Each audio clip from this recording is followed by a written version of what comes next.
మొన్నీ మధ్య వరకు కల్కి 2898 ఏడి సినిమా కాస్టింగ్ గురించి మాట్లాడుకునేటప్పుడు ప్రభాస్, దీపికా పదుకొనే, దిశా పటాని, అమితాబ్ బచ్చన్, కమల్ హాసన్ పేర్లు మాత్రమే చర్చకు వచ్చేవి. ఇప్పుడు ఆ సినిమాలో నటించకపోయినా కీర్తి సురేష్ పేరు కూడా చర్చలోకి వస్తుంది. దానికి కారణం మాత్రం ఆమె గొంతే. బుజ్జిగా ఆమె టీజర్లో చేసిన అల్లరి అంతా ఇంత కాదు. పైన చెప్పిన పేర్లలో అందరూ ఇప్పుడు ప్రచారానికి వస్తారా అనేది లేటెస్ట్ న్యూస్. దేశంలోనే అత్యధిక బడ్జెట్తో రూపొందుతున్న సినిమా అంటే ఇప్పుడు కల్కి 2898 ఏడీనే. ఈ సినిమా విడుదలకు ఇంకా నెల రోజులే ఉంది. అయితే జూన్ 4 తర్వాత కానీ టీం ప్రచారం ఫుల్ స్పీడ్లో చేసే పరిస్థితి లేదంటున్నారు. సార్వత్రిక ఎన్నికల ఫలితాల తర్వాతే బుజ్జిగాడు ప్రచారం కోసం బయటకు వస్తారట.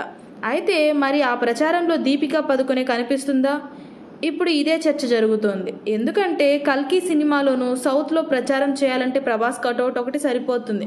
అదే బాలీవుడ్లో ప్రచారం చేయాలన్నా, పాన్ వరల్డ్ ఫీవర్ పుట్టించాలన్న దీపికా పదుకొనే ఉండాల్సిందే. గ్లోబల్ స్టార్ ఇమేజ్ ఆమెకు ఉండటమే దీనికి కారణమని అంటున్నారు.